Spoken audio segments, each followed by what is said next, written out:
रहीम 10th के bio का chapter 2 आज हमारा तीसरा लेक्चर है।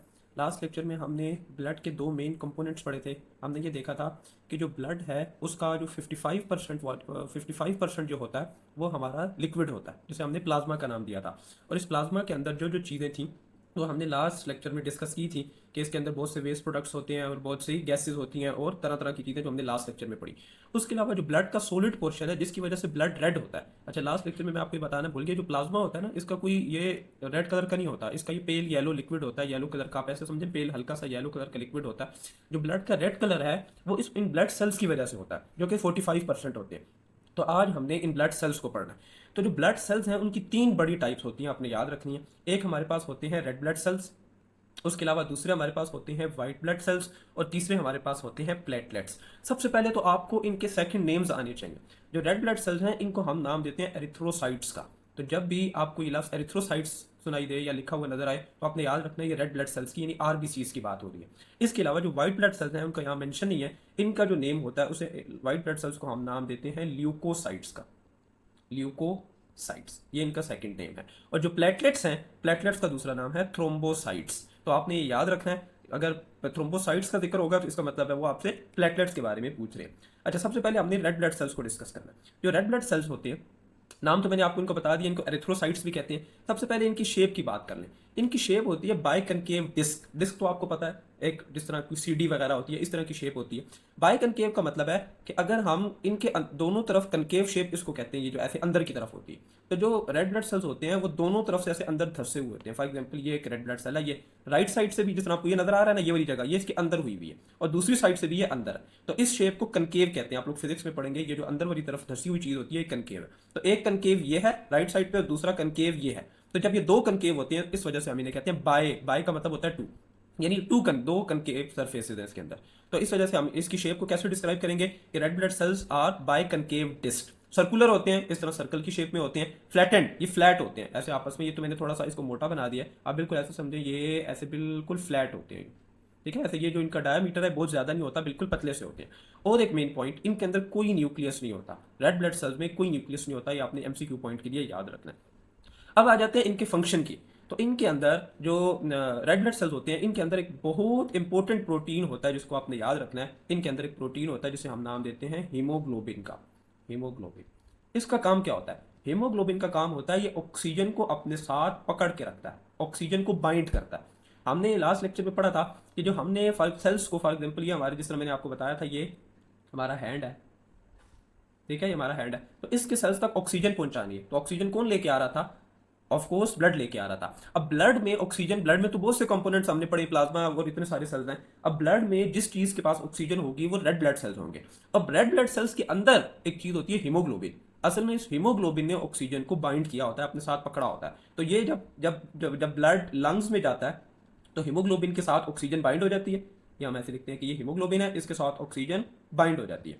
और फिर जब ये ब्लड पहुंचता है हैंड्स में तो ये हीमोग्लोबिन जो है ये ऑक्सीजन इसको दे देता है और अपने साथ यहाँ हैंड से थोड़ी सी कार्बन डाइऑक्साइड को ले लेता है, अपने साथ बाइंड कर लेता है। तो हीमोग्लोबिन का या रेड ब्लड सेल्स के दो मेन फंक्शन हैं। अगर आप इससे सबसे बड़ा फंक्शन पूछें तो इनका सबसे बड़ा फंक्शन क्या है? They are the oxygen trucks. ये ऑक्सीजन को कैरी करते हैं।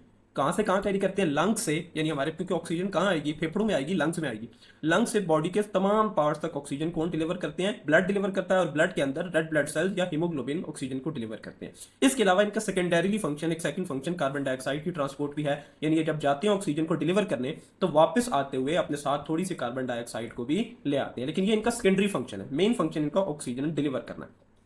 आगे आ जाते हैं। अच्छा, हमने फंक्शन को डिस्कस कर लिया। इनकी जो लाइफ होती है वो 120 डेज होती है। यानी जब एक रेड ब्लड सेल पैदा होता है, अच्छा इसको भी आपने याद रखना है, रेड ब्लड सेल्स प्रोड्यूस कहाँ होते हैं? बोन मैरो में।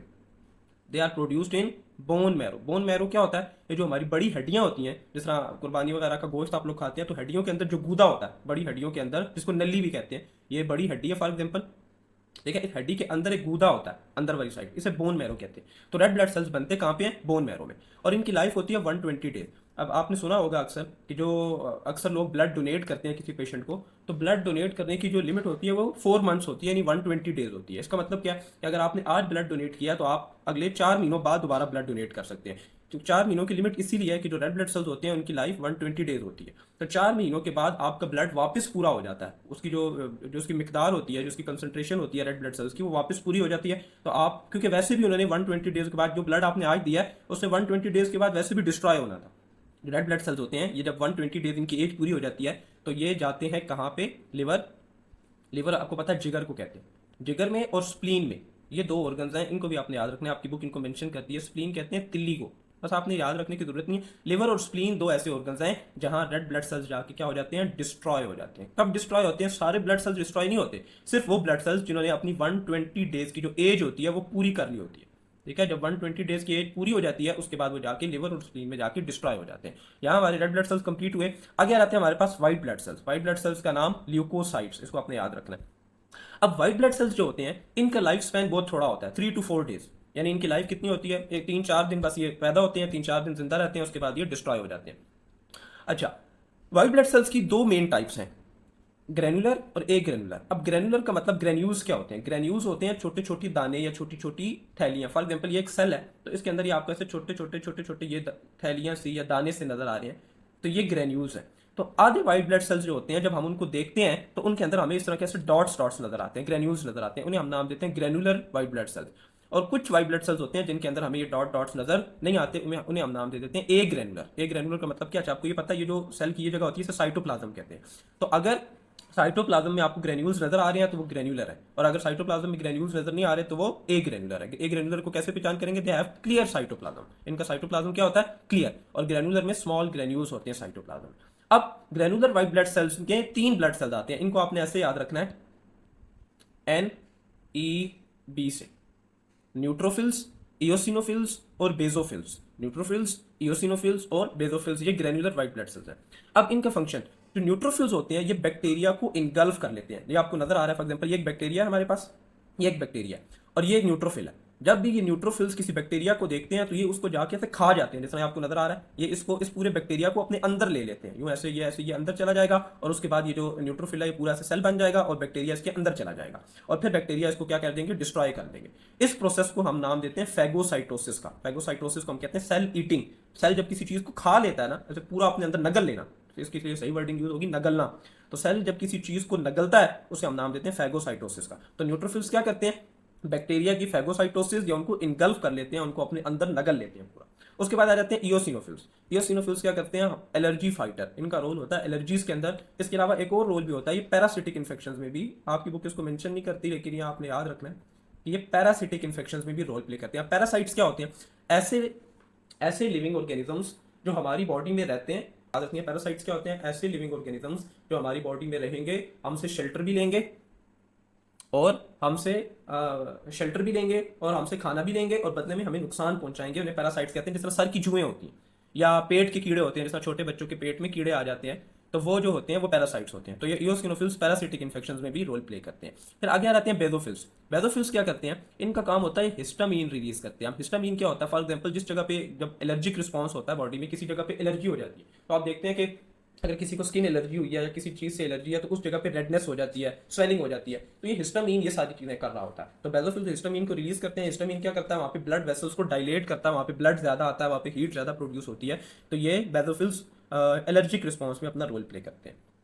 फिर आ जाते हैं ए ग्रेनुलर। मैंने आपको बता दिया ए ग्रेनुलर क्या होंगे, इनका साइटोप्लाज्म क्लियर होगा, साइटोप्लाज्म के अंदर कोई ग्रेन्यूल्स नजर नहीं आएंगे। इनकी दो टाइप्स हैं, आप ऐसे याद रख सकते हैं, NEB और ML, मोनोसाइट्स और लिम्फोसाइट्स। अब मोनोसाइट्स क्या करेंगे, मोनोसाइट्स का एक काम तो न्यूट्रोफिल्स की तरह का, यहाँ मेंशन नहीं है लेकिन आपकी बुक मेंशन करती है कि मोनोसाइट्स और न्यूट्रोफिल्स क्या करते हैं। जिस तरह न्यूट्रोफिल्स ने बैक्टीरिया को इनगल्फ किया फैगोसाइटोसिस की, इसी तरह मोनोसाइट्स भी बैक्टीरिया को इनगल्फ करेंगे और फैगोसाइटोसिस करेंगे। इसके अलावा इनका फंक्शन होता है टिश्यू क्लीन अप, यानी जब जिस जगह पे बैक्टीरिया को हम किल करते हैं हमारे सेल्स, उस जगह पे बहुत सा कचरा पैदा हो जाता है, बहुत से ऐसे सेल्स प्रोड्यूस हो जाते हैं, डेड सेल्स, बहुत से डेड सेल्स वहां पड़े होते हैं। तो मोनोसाइट्स वहां जाके जो डेब्री होता है, जो कचरा होता है, डेब्री किसे कहते हैं, कचरे को, जो कचरा वहां पे बन जाता है उसको क्लियर करते हैं, उसको खा जाते हैं। आगे आ जाते हैं लिम्फोसाइट्स। जो लिम्फोसाइट्स हैं, अब ये टारगेटेड डिफेंस होता है। लिम्फोसाइट्स टारगेटेड डिफेंस का मतलब है ये जो बाकी सारे सेल्स होते हैं इनका काम जनरल होता है, किसी भी बैक्टीरिया के खिलाफ लड़ते हैं, लेकिन ये जो लिम्फोसाइट्स होते हैं ये किसी खास बैक्टीरिया के खिलाफ काम करते हैं, ये स्पेसिफिक इम्यूनिटी देते हैं। अब इसकी भी फर्दर दो टाइप्स आ जाती हैं। एक होते हैं बी लिम्फोसाइट्स। बी लिम्फोसाइट्स क्या करते हैं, एंटीबॉडीज प्रोड्यूस करते हैं। एंटीबॉडीज को हम फिर कभी डिस्कस करेंगे। इस तरह की शेप की होती है, वाई शेप, इस तरह और इनका काम क्या होता है, ये बहुत से पैथोजेंस को, बहुत से बैक्टीरियाज को जाके पकड़ लेती हैं। ठीक है, बहुत से बैक्टीरियाज को जाके पकड़ लेती हैं, उनको न्यूट्रलाइज करती हैं या उनको किल कर देती हैं। और जो टी लिम्फोसाइट्स हैं, टी लिम्फोसाइट्स क्या करते हैं, इनका काम होता है वायरल इन्फेक्शन में। ये आपने इंपॉर्टेंट पॉइंट, एमसीक्यू पॉइंट याद रखना है, ये वायरल इन्फेक्शन में अपना रोल प्ले करते हैं। और ये क्या करते हैं, हमारी बॉडी के ऐसे सेल्स जिनको, जो वायरस से इन्फेक्ट हो चुके हैं, जिनके अंदर वायरस आ चुका है, वायरस जिनको डैमेज कर चुका है, उन सेल्स को ये टी लिम्फोसाइट्स क्या करते हैं, क्लियर कर देते हैं। तो यहाँ हमने व्हाइट ब्लड सेल्स कंप्लीट हुए। लास्ट आ गया हमारे पास प्लेटलेट्स। प्लेटलेट्स को हमने लास्ट टाइम भी डिस्कस किया था। इनका नाम क्या है, थ्रोम्बोसाइट्स। एक इंपॉर्टेंट बात याद रखनी है कि ये सेल्स, प्लेटलेट्स बनते हैं एक सेल से, जिन्हें हम कहते हैं मेगा कैरियोसाइट्स। Mega karyocytes. तो ये मेगा कैरियोसाइट्स प्लेटलेट्स का प्रिकर्सर है। यानी अगर एमसीक्यू आए कि प्लेटलेट्स किस सेल से बने हैं, तो बनते हैं मेगा कैरियोसाइट्स से। और प्लेटलेट्स का दूसरा नाम क्या है, थ्रोम्बोसाइट्स। इनका काम क्या है, बहुत पहले भी मैं आपको बता चुका हूं कि जब भी किसी वेसल में कट लग जाता है, तो ये नजर आ रहे हैं आपको, छोटे छोटे प्लेटलेट्स आते हैं और उस जिस जगह पे कट लगा है उस जगह पे आके एक प्लग बना लेते हैं और ब्लीडिंग को स्टॉप करते हैं। नेक्स्ट टॉपिक में हम पढ़ेंगे कि जो स्टेप्स ऑफ ब्लड क्लॉटिंग है उनको पढ़ेंगे, तो हम प्लेटलेट्स को दोबारा देखेंगे। तो ये इन प्लेटलेट्स का काम है। अब इसको हल्का सा बुक में रीड करते हैं दोबारा। रेड ब्लड सेल्स को हम एरिथ्रोसाइट्स भी कहते हैं। इनकी शेप बाइकनकेव डिस्क होती है, इनके अंदर कोई न्यूक्लियस नहीं होता। अच्छा, इनके अंदर एक पिगमेंट होता है, हीमोग्लोबिन। पिगमेंट क्या कहते हैं, ऐसी चीज जिसका कोई कलर हो, जो किसी चीज को कोई कलर दे दे, उसे पिगमेंट कहते हैं। तो ये हीमोग्लोबिन इनके अंदर होता है। मैंने उसका रोल आपको बता दिया। अब अक्सर आपने देखा होगा कि ये बहुत से लोगों में हीमोग्लोबिन की कमी होती है। जैसे आप ब्लड टेस्ट में शो होता है एचबी कम आया, तो एचबी क्यों कम होता है अक्सर लोगों में, क्योंकि जो एचबी होता है ये आयरन से बनता है। तो जिन लोगों में आयरन की कमी होती है उनमें हीमोग्लोबिन कम हो जाता है। क्यों, तो ये आपने याद रखना है, ये आयरन कंटेनिंग पिगमेंट है, आयरन से बनता है। इसके अलावा ये बनते कहाँ हैं, बोन मैरो में। मैंने आपको बता दिया red blood cells bone marrow में। इनका लाइफ 120 डेज होती है और डिस्ट्रॉय कहाँ होती है, लिवर और स्प्लीन में। इनका फंक्शन क्या है, ऑक्सीजन और कार्बन डाइऑक्साइड को ट्रांसपोर्ट करना। व्हाइट ब्लड सेल्स का दूसरा नाम ल्यूकोसाइट्स। इनका लाइफ स्पैन 3 to 4 डेज है। दो टाइप्स हैं, ग्रेनुलर और ए ग्रेनुलर। ग्रेनुलर इनको क्यों कहते हैं, क्योंकि इनके अंदर फाइन ग्रेन्यूल्स, छोटे छोटे दाने होते हैं। बनते कहाँ हैं, ये भी बोन मैरो में बनते हैं। तीन इनकी टाइप्स हैं, एनईबी, न्यूट्रोफिल्स, इयोसिनोफिल्स और बेसोफिल्स। न्यूट्रोफिल्स क्या करते हैं, नगल लेते हैं पैथोजेंस को। पैथोजेंस क्या होते हैं, ऐसी कोई भी चीज जो हमारी बॉडी में डिजीज कॉज करती है, इंक्लूडिंग बैक्टीरिया, उन्हें हम पैथोजेंस कहते हैं। तो ये बैक्टीरिया को उनको इनगल्फ करती है। और फैगोसाइटोसिस मैंने आपको बता दिया, ऐसा प्रोसेस जिसमें सेल किसी चीज को नगल लेता है, खा लेता है। इयोसिनोफिल्स क्या होते हैं, एलर्जिक रिएक्शंस में इन्वॉल्व होते हैं, मैंने आपको बता दिया। इसके अलावा पैरासिटिक इन्फेक्शंस में भी इन्वॉल्व होते हैं। बेसोफिल्स क्या करते हैं, ये एलर्जिक रिस्पॉन्स में हिस्टामिन रिलीज करते हैं, जो कि वेसोडाइलेशन करवाता है, ब्लड का फ्लो इंक्रीज करता है, हीट प्रोड्यूस करते हैं। ए ग्रेनुलर ल्यूकोसाइट्स की दो टाइप्स, मोनोसाइट्स और लिम्फोसाइट्स। मोनोसाइट्स मैंने आपको बता दिया, इनका फंक्शन न्यूट्रोफिल्स जैसा है, भी फैगोसाइटोसिस करते हैं, बैक्टीरिया को इंजेस्ट करते हैं। इसके अलावा जो डेड सेल्स हैं, जो कचरा प्रोड्यूस होता है, उसको भी ये क्लियर करते हैं। लिम्फोसाइट्स, इनकी दो types, B lymphocytes antibodies produce करते हैं। एंटीबॉडीज भी आगे जाके जर्म्स को न्यूट्रलाइज करती हैं या उनको किल करती हैं। इनके बारे में आपने याद रखना, ये स्पेसिफिक होते हैं, किसी एक खास चीज के खिलाफ प्रोड्यूस होते हैं, ये जनरल नहीं होते। और फिर आगे आ जाता है टी लिम्फोसाइट्स। टी लिम्फोसाइट्स क्या करते हैं, जो वायरस इन्फेक्टेड सेल्स हैं या कैंसरस सेल्स, ऐसे सेल्स जो बॉडी के लिए नुकसानदेह हो गए हैं, हमारी बॉडी के ही, लेकिन अब हमारी बॉडी के लिए नुकसानदेह हो गए हैं, उनको ये किल करते हैं। लास्ट में प्लेटलेट्स। प्लेटलेट्स को थ्रोम्बोसाइट्स भी कहते हैं। और ये किन सेल से बनते हैं, मेगा कैरियोसाइट से। ये इनका प्रिकर्सर है और इनका रोल क्या है, ब्लड क्लॉटिंग के अंदर खून को जमाते हैं। यहाँ हमारा तीसरा लेक्चर एंड हुआ। मिलते हैं नेक्स्ट वीडियो में। कोई सजेशन हो तो आप कमेंट बॉक्स में दे सकते हैं। Thank you.